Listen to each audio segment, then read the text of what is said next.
dapat sa Manam kami kakain. Kaso, maulan.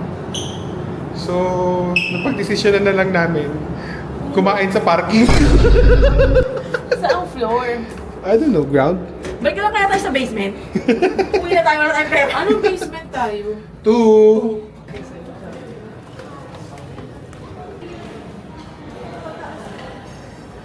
Hi guys, so medyo level up kami. So guys, dito kami sa Acacia Hotel.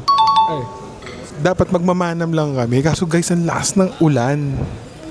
Tsaka mahirap kami mag-park sa Molito. So, napag-desisyonan namin dun sa medyo safe naman kami, 'di ba? So, ito yung labas guys. So, nasa may ano kami lobby.